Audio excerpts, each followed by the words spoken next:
தமிழக அரசின் நிதி பகிர்வு கோரிக்கைகளை பாராட்டிய மத்திய நிதிக்குழு. லாட்டரி அதிபர் மார்டினிடம் கைப்பற்றப்பட்ட கோடிகள்னு தமிழகத்தில் நிகழ்ந்த முக்கியமான செய்திகளை ரிப்போர்ட் தமிழ்நாடு பகுதியில் பார்க்கலாம்.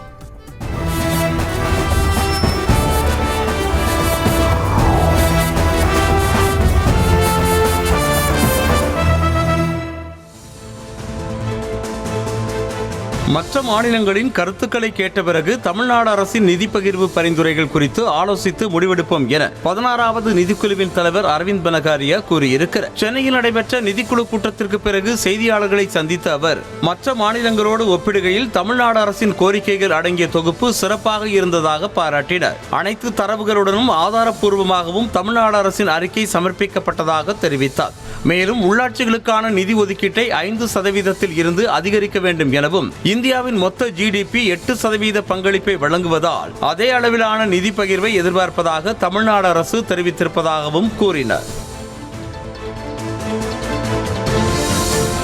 துணை முதலமைச்சர் உதயநிதி ஸ்டாலினுக்கு நாவடக்கம் தேவை என முன்னாள் அமைச்சர் ஜெயக்குமார் காட்டமாக அறிக்கை வெளியிட்டுள்ளார். எதிர்க்கட்சித் தலைவர் எடப்பாடி பழனிசாமி முன்வைக்கும் குற்றச்சாட்டுகளுக்கு முதலமைச்சர் பதிலளிக்காமல் LKG மாணவரான உதயநிதியை பேச விடுவதாக ஜெயக்குமார் கண்டனம் தெரிவித்துள்ளார். உழைப்பால் உயர்ந்த EPS-ஐ வாரிசு அடிப்படையில் பதவிக்கு வந்தவர் விமர்சிக்க எந்த தகுதியும் இல்லை என்று கூறிய அவர், யார் ஆட்சியில் அதிக திட்டங்கள் செயல்படுத்தப்பட்டது என்பது குறித்து தன்னோடு விவாதிக்க தயாரா என்று அவர் சவால் விடுத்தார்.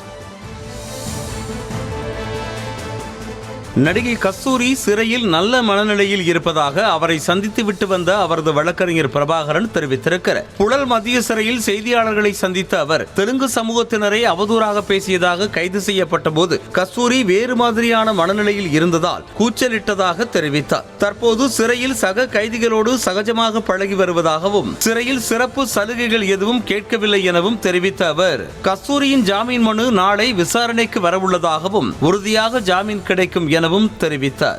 அவங்க எப்பொழுதுமே பொதுவாக அவங்க நல்லா எல்லாத்தையுமே வந்து பேசுவாங்க சார். டாக்டர் உள்ள பிசினஸ் கிட்டலாம் பேசிட்டு அவங்க நார்மலா இருக்காங்க. மேற்கொண்டு வந்து நல்லா தைரியமா இருக்காங்க, ஸ்ட்ராங்கா இருக்காங்க. அது இல்லாமல் அங்கே லைப்ரரியில புக்ஸ் எல்லாம் வாங்கி படிச்சுட்டு இருக்கதாக சொன்னாங்க. RSS பேரணியை தொடங்கி வைத்த மறுநாள் கட்சியில் பதவி பறிக்கப்பட்ட தளபாய் சுந்தரத்திற்கு எடப்பாடி பழனிசாமி அதிமுகவில் மீண்டும் பதவி வழங்கினார். கன்னியாகுமரியில் RSS நிகழ்வில் பங்கேற்ற முன்னாள் அமைச்சரும் சட்டமன்ற உறுப்பினருமான தளபாய் சுந்தரத்திடம் உரிய விளக்கம் கேட்டு பதவி பறிக்கப்பட்டது. இந்நிலையில் தளபாய் சுந்தரம் வருத்தம் தெரிவித்து விளக்கம் அளித்ததை அடுத்து அவருக்கு மீண்டும் கன்னியாகுமரி கிழக்கு மாவட்ட செயலாளராக பொறுப்பு வழங்கி அதிமுக தலைமை அறிவித்துள்ளது.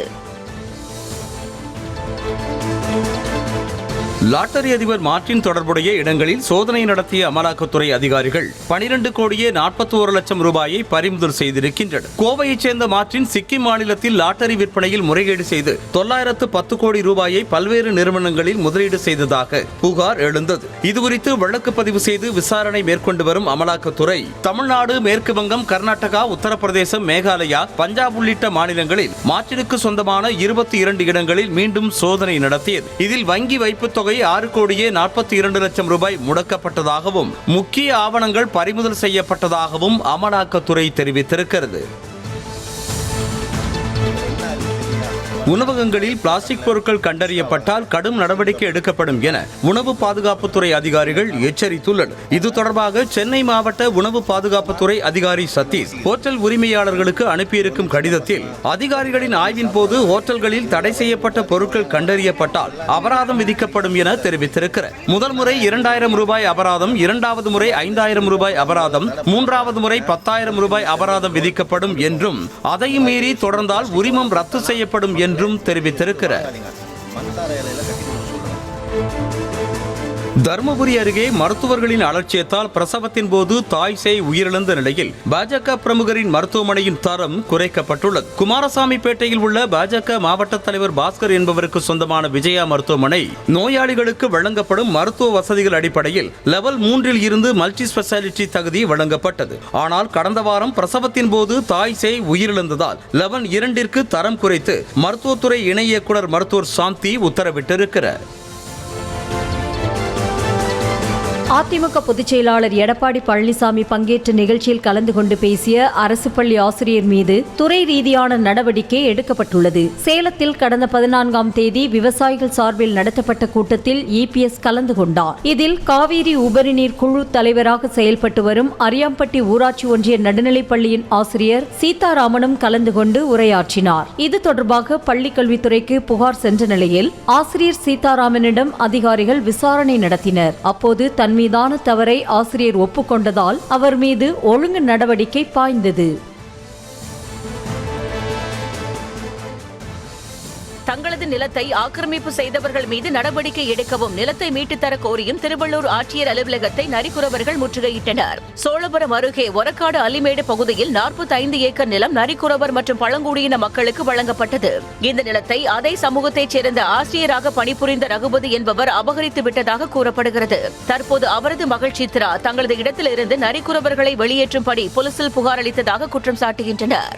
போலிப்பட்டா பண்ணீங்கன்னு அவங்களுக்கு சொல்றதுக்கு என்ன உரிமை இருக்குது ஐயா? குறிக்கருக்கு இல்லாத உரிமை சம்சாரிக்கு என்ன இருக்குது? எங்களுக்கு தோர்த்துறதுக்கு பாக்குறாங்க ஐயா. இதுக்கு என்ன தீர்வு ஒரு அதிகாரி கேட்க கூடாதா ஐயா? விஓ சார கூப்பிட்டா வர மாட்டேங்கிறாரு, தாசில்தாரை சொன்னக்கா வர மாட்டேங்கிறாங்க, ஆர்யா கூப்பிட்டா வர மாட்டேங்கிறாங்க. ஐயா சாவடிச்சிடுங்க, இந்த மக்களை சாவடிச்சுட்டு அந்த இடம் நீங்களே எடுத்துக்கீங்க.